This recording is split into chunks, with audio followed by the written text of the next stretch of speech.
the Faith Webbing book, you share a lot of stories of those relationships. Any stories that you'd like to share from that book, or other experience of the benefit or the connection? One that kind of fits with the whole void concept is a young lady, I'll call her Barbara, and we were doing, I think it's I have to get this right, it's the first Sunday in December. We go Christmas caroling to our homebound members. And so we're going Christmas caroling, and we're in the church van, and a van full of kids, and a young lady named Barbara sitting next to me. And as we're doing this, we go to 5 or 6 houses, and on the way back to the church, she just like, it's Gary, this was like so much fun. I just want to make sure we do this again next year. I just loved this. I love this. And she was a 7th grader at the time. And so I said, Barbara, next year when we do this, I will make sure you get an invite. And so that evening, I was doing what I always do on Sunday night. I sit in my lazy boy, I watch TV, and I channel surf. I think that's what God does.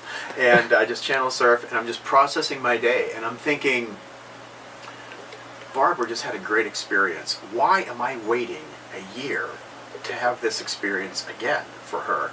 And so the next time I saw her, I said, on this Christmas caroling that we did, was there anybody that you connected with? And she said, yeah, the guy named Jim in the assisted care facility.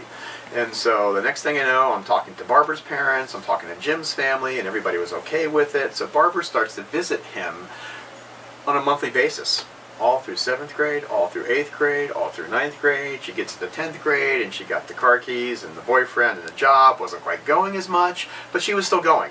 And Barbara and Jim had this great connection, and Jim being probably in his 70s or 80s. And so when it got to the point where Barbara was out of school, she went to Capital University, and she was in maybe a junior in college, we got the phone call that Jim wasn't doing well. And so Jim wasn't calling the church to have the pastor come. He wasn't calling to talk to the youth director. He wanted to see if he can connect with Barbara. So we called her at school. Just said, would you come down and talk to Jim? He's not doing well. And so she did.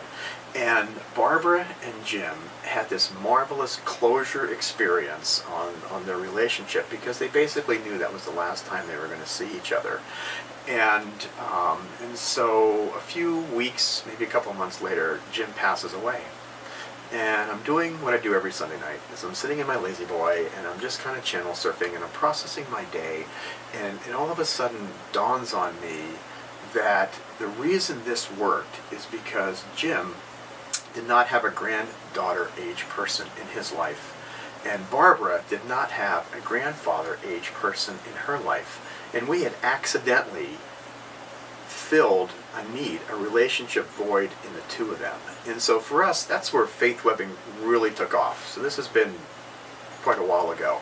And we began to realize and notice that all of our young people were having some voids, and our older folks also had some voids. And I think Faith Webbing was born really that day with that terminology, and from then on we've just been trying to fill voids, and it's intergenerational faith formation, and that's what works with young people from our perspective.